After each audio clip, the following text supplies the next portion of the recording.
has moved on. So the honourable member for Davenport. Thank you so much. Thank you, Mr. Speaker.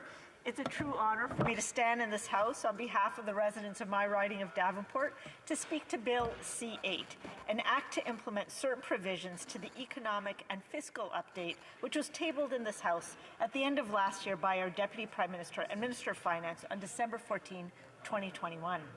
This is an important piece of legislation, a bill that includes a wide number of critical supports for workers and businesses needed to help them continue to tackle COVID-19, including support for provincial and territorial healthcare system with vaccines, more ventilation in schools and rapid tests, and several tax measures, including tax credits for businesses purchasing ventilation supplies and teachers who purchase school supplies to assist with virtual learning.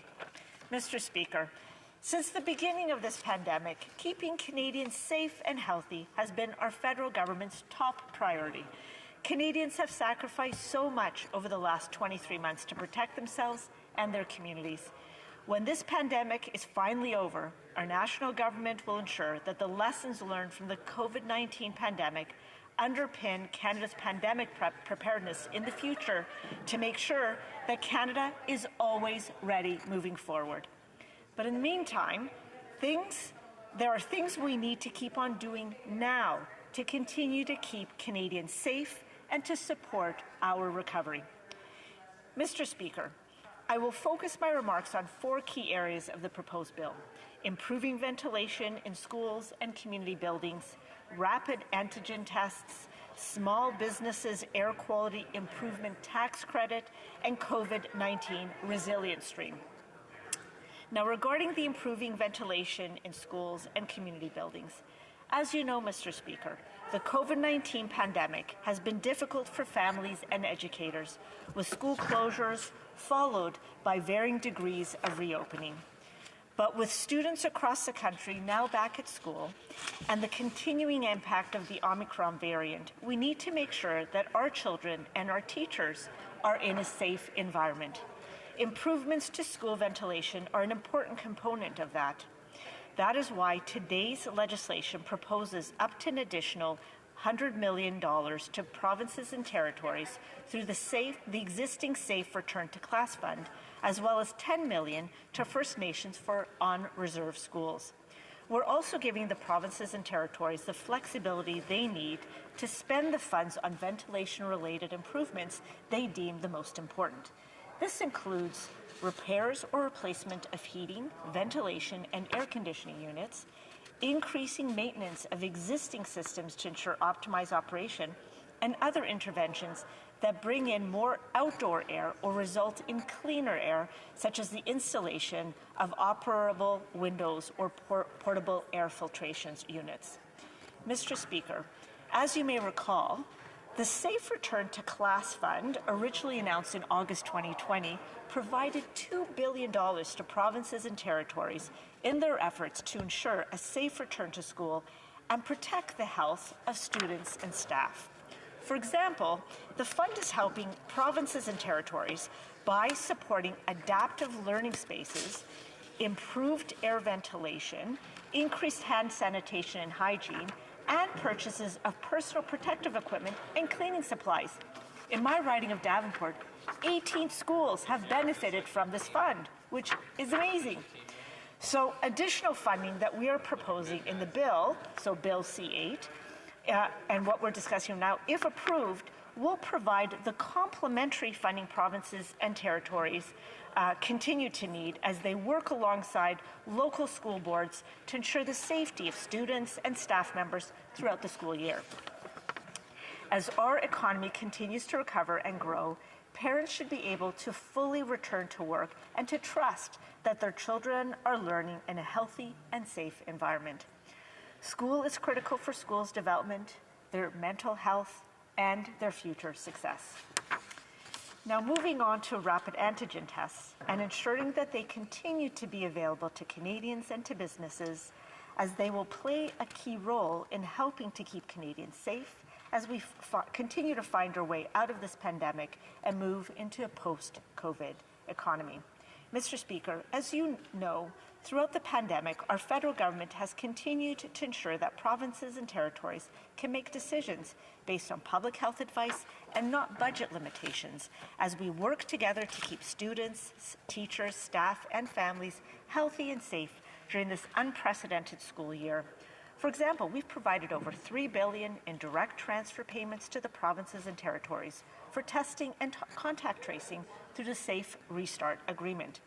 In addition, the federal government has made significant investments in building testing capacity within the provincial and territorial healthcare systems, having purchased and shipped over 80 million rapid tests to them at a cost over $900 million. With the continuing demand for rapid tests, Bill C-8 will allocate an additional $1.72 billion to the Minister of Health for the procurement and the distribution of rapid antigen tests to provinces, territories, and directly to Canadians. With this initiative, combined with the funding through the Safe Return to Class Fund, the federal government is helping to keep students and their teachers safer. Now, moving on to the Small Businesses Air Quality Improvement Tax Credit. Mr. Speaker, we know that the federal government support is not restricted to the classroom. We remain committed to also helping businesses and organizations improve their ventilation and air quality in order to keep Canadians safe. Proper ventilation makes indoor air healthier and safer, helping reduce the risk of COVID-19 transmission. Many small businesses are on the front lines of the pandemic, enforcing vaccine mandates, installing protective barriers, and making sure workers and visitors are safe.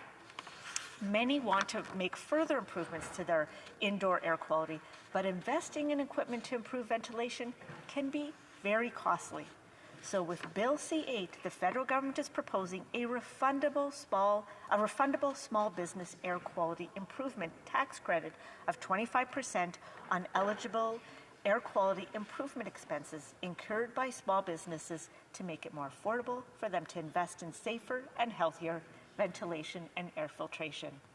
Businesses would receive the credit on eligible expenses incurred between September 1st, 2021 and December 31st, 2022 related to the purchase or upgrade of mechanical heating, ventilation, and air conditioning systems, and the purchase of standalone devices designed to filter air using high-efficiency particulate air filters, up to a maximum of $10,000 per location and $50,000 in total.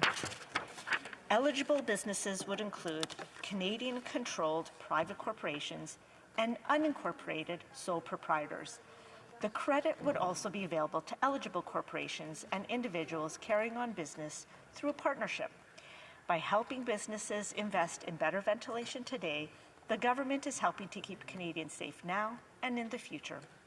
And then finally, Mr. Speaker, regarding the COVID-19 resilience stream, we know that Canadians of all ages, children, seniors, young parents, amateur athletes, and more, are gradually returning to community spaces such as arenas, swimming pools, libraries, and community centers. But these buildings also require ventilation improvements. Building on the $150 million to improve ventilation in public and community buildings announced in 2020, the 2021 Economic and Fiscal Update announced an additional $70 million over 3 years for Infrastructure Canada to support ventilation projects in public and community buildings like hospitals, libraries, and community centers.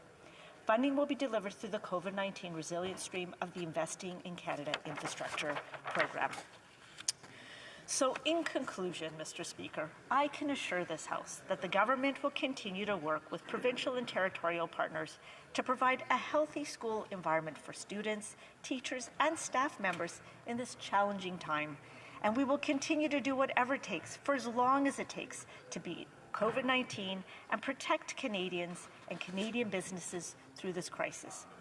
That is why support of Bill C-8 is so important, and I urge all members of this House to swiftly pass this bill so that we can ensure that all these measures are implemented as quickly as possible. Thank you so much, Mr. Speaker. Question and commentaire, questions and comments.